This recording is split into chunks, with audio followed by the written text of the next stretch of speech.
Hi, Warwick here from Tef Gel.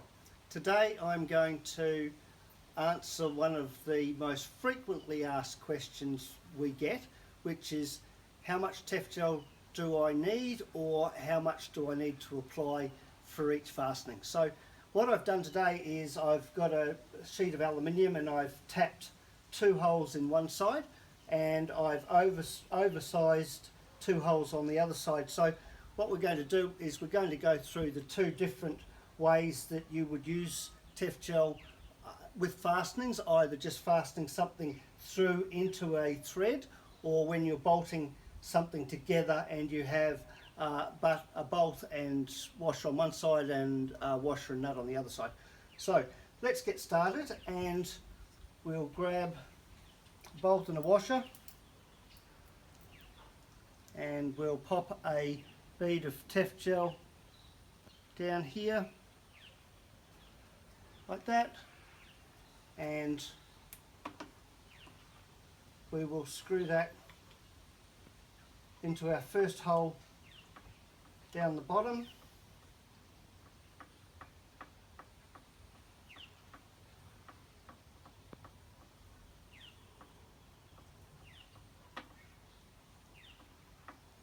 and I can show you that there is Tef Gel on the underside, which means the threads have been coated on the back end. But if I show you the front, you will see that around the washer and the nut there is no Tef Gel visible. That means that I have not used enough Tef Gel to satisfactorily seal that void to stop corrosion starting in this situation. So that one bead that I ran down one side of the bolt is insufficient to use in that application to get the seal that we want to. So now what we're going to do is we're going to have that again, and this is how I like to have Tef Gel applied. Is we'll run a bead around the base of the washer initially, and then we're going to run a bead down both opposing sides of the shank of the bolt. So one there and 180 degrees around the other side. So now we'll go to the second hole, and we'll just excuse my hand while we screw this in here, but I can show you there. You can see down here on the inside of the washer, you can see the Tef Gel starting to form up or travel up the shank of the bolt towards the washer.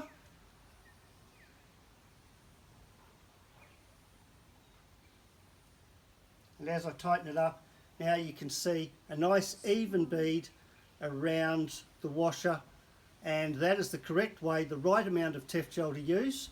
We still have Tef Gel around the metal threads at the back of the aluminium plate. That will make that airtight and corrosion protected now. So that's the result that you want to see when you've applied Tef Gel correctly in your job or your application. So let's have another look now at what happens when we're going through an oversized hole where you might be fastening two pieces of hardware together using a nut and a washer. So same as the previous application. So we will run a bead around the underside of the washer, two beads down the opposing sides of the fastening, or the shank of the fastening, and then we'll pass that through the hole and into place. Now what you will see there is that we have a bead forming around the head of the washer there, and two ways of attacking the back.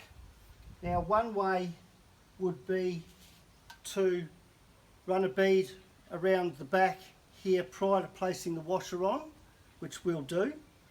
The other way, if you aren't in a position to access the back of the washer or the back of the bolt, would be to, it's a bit messy, but it's the best way to deal with the job, is to run a bead around the washer itself before you pass it over the shank of the bolt.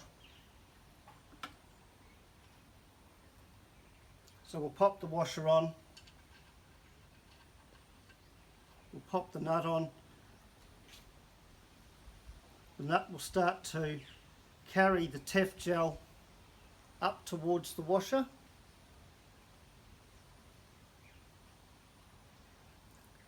And at the end of the day, we'll have a nice bead of Tef gel around the base of the washer there, and there is a bead of Tef gel starting to splay out around the underside of the washer there. Now, if we were to use a socket and a ring spanner to tighten that up, you will see that bead of Tef gel splay out under that washer so that it ultimately ends up looking like that.